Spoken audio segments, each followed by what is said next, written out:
Halo Sensikers, kembali berjumpa bersama saya Denny Darko. Tidak ada yang namanya misteri, yang ada adalah tanda-tanda yang kita semua coba untuk mengerti. Hari ini saya nonton sebuah podcast baru dari MOP Channel.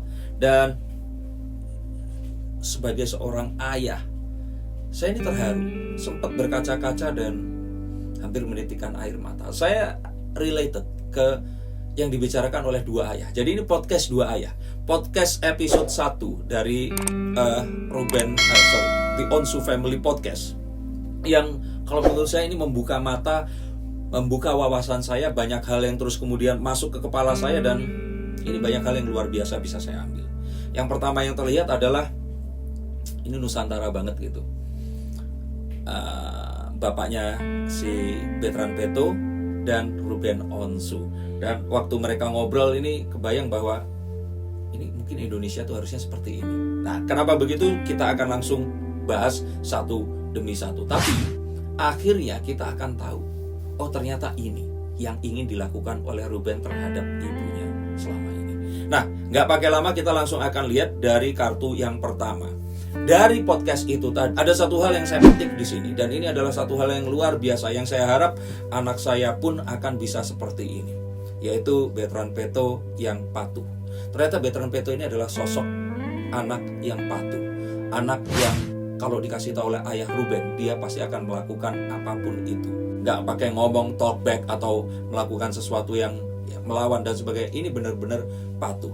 Tapi apakah mungkin jangan-jangan patuhnya karena takut? Karena sosok Ruben kan ya, selain dia memang seorang entertainer yang legend udah dari dulu dan sebagainya, tapi ternyata tidak.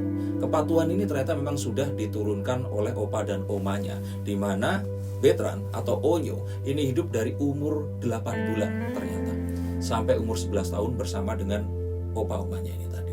Dan ini diceritakan dengan jelas oleh bapaknya, Pak Ferdi Peto, dan kalian bisa langsung nonton. Saya yakin ini sekarang udah masuk jutaan dan mungkin besok akan trending.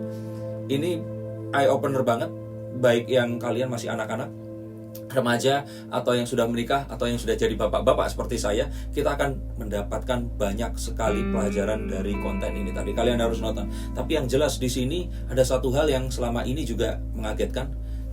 Bertrand Peto ternyata seorang anak yang patuh, dan ini semua adalah satu hal yang ya, walaupun itu diajarkan oleh ayah Ruben, tapi kalau tidak dididik dengan basic yang memang sudah seperti itu, ini pasti akan sulit.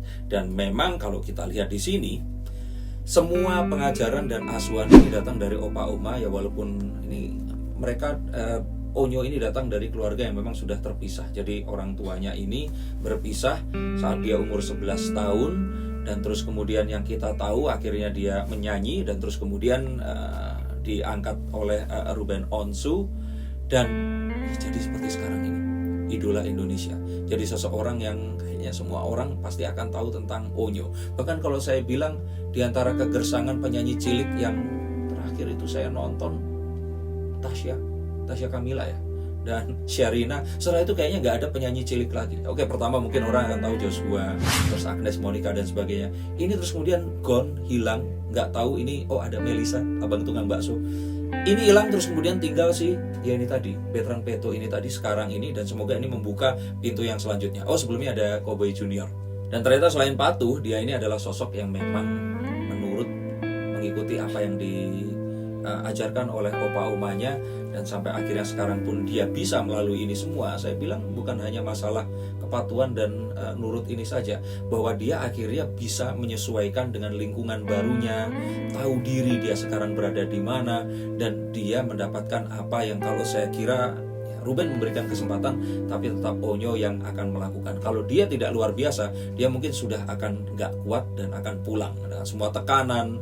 Dan jangan salah, tidak semua orang menyukai juga, ada yang membuli juga. Dan ini adalah sesuatu yang kalau saya bilang untuk seumur Onyo bisa seperti ini luar biasa.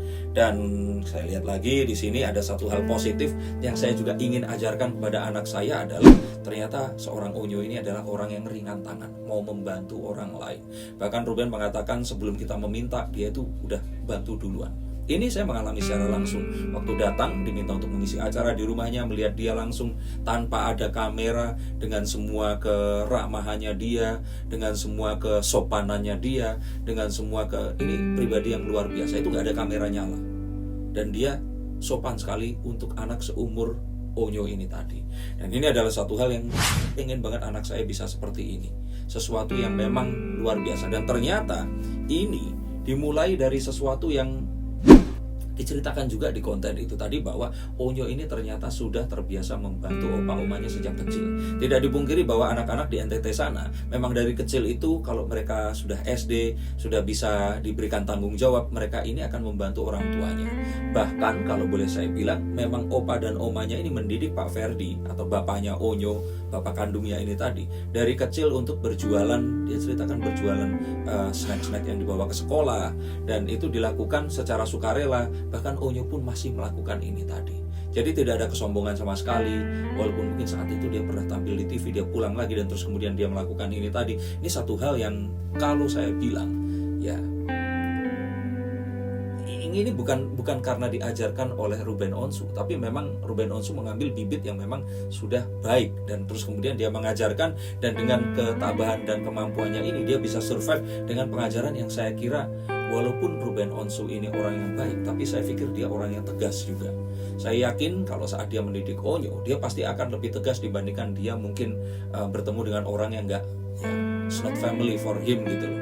Dan saya yakin didikannya ini luar biasa, sehingga kita lihat Onyo yang sekarang konser dengan belasan lagu di dalamnya. Saya nggak kebayang anak seumur itu yang tadinya di NTT dibawa ke Jakarta dengan semua kemampuannya ini adalah satu hal yang luar biasa.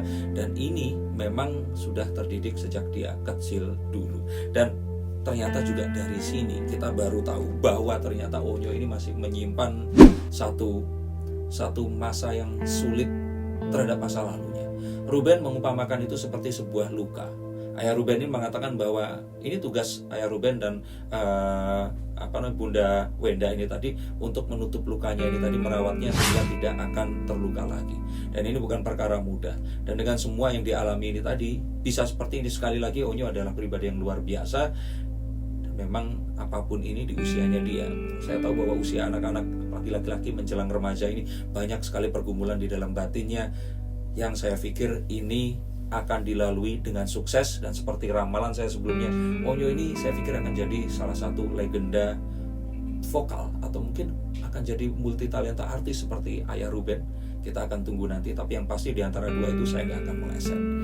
Dan saya lihat lagi di sini bahwa di konten ini terbukti juga disampaikan juga oleh Ruben, dan disampaikan juga oleh si Bapak Ferdi ini tadi, bahwa Onyo ini itu ternyata masih menyisihkan sejumlah uang untuk keluarganya di NTT. Bahwa dijelaskan Onyo ini berusaha dan semua uangnya ini tidak ada yang diambil spesial pun oleh Ayah Ruben, diberikan semuanya, dan dengan semua yang dimiliki ini tadi ternyata Onyo masih menyimpan dan mengirimkan ke keluarganya di NTT. Ini adalah satu hal yang juga anak seumur dia sudah bisa cari duit seperti itu. Saya bilang cari duit karena dia ini ya diberikan kesempatan, tapi tetap kalau dia nggak becus nyanyinya, dia manja, dia orangnya setelah hidup seperti di NTT, hidup terus di Jakarta seperti apa, dia orangnya lemah, nggak akan bisa. Dan saya yakin dengan semua hidup menjadi seorang selebriti masih kecil dengan semua tekanannya ini luar biasa. Saya aja pernah dibully gara-gara ada orang salah mengartikan bacaan saya aja stres. Onyo ini luar biasa, dan dengan ini semua, ini yang membuat semua kerabat dan tetangga yang ada di NTT merasa bangga dengan apa yang dialami oleh Onyo. Saya lihat lagi di sini bahwa apapun tadi yang telah diberikan, ini nggak cuma hanya sebagai sebuah pemberian berupa finansial atau apapun. Onyo ini memberikan sebuah hal yang lebih daripada itu. Dan ini mengangkat keluarga, mengangkat orang-orang di sekitarnya, bahkan mengajak anak-anak generasi muda ini untuk tahu tentang keindahan dan keelokan Indonesia Timur, di mana Onyo lahir dulu. Saya termasuk anak yang Jawa sentris, taunya ya cuman Jawa ke barat, timur itu jarang banget. Dan dengan ini semua, Onyo ini luar biasa. Ya, ayah Ruben juga luar biasa juga dengan Bunda Weda, bahwa dengan semua ini tadi, waktu konser kemarin, dengan semua cerita Onyo ini tadi, kita dibuat penasaran seperti apa sih tempat di mana Onyo ini lahir, berasal, dengan semua kebudayaannya, dengan wajahnya khas dari NTT ini tadi. Semua orang akan dibuat ya, sama kayak dulu mungkin saya dengerin lagu Glenn Fredly, dan waktu zaman ada Bang Edo Kondologit. Ini adalah satu hal yang luar biasa, bahwa Indonesia ini beragam. Nah, ini tadi yang saya cerita, dan dengan ini semua saya terpikir sesuatu yang luar biasa. Keluarga Ruben Onsu yang besar dan juga kental dengan nuansa orientalnya, dipanggilnya juga kalau orang-orang yang baru kenal itu Ko Ruben dan sebagainya. Dan dengan mengangkat anak Indonesia Timur di situ, kita lihat bahwa Indonesia ini tidak hanya sekedar perbedaan, tapi berusaha untuk mencari persatuan di antara perbedaan itu. Dan kalau saya lihat lagi di sini, ada hal yang luar biasa juga adalah Ruben ini benar-benar gak berusaha untuk menutupi. Semuanya dibuat transparan. Bahkan dia mengatakan bahwa semua ini karena Onyo masih di bawah umur, kontraknya ini tadi akan kontrak yang diwakili oleh ayahnya atau bapaknya Onyo ini tadi, bapak kandungnya.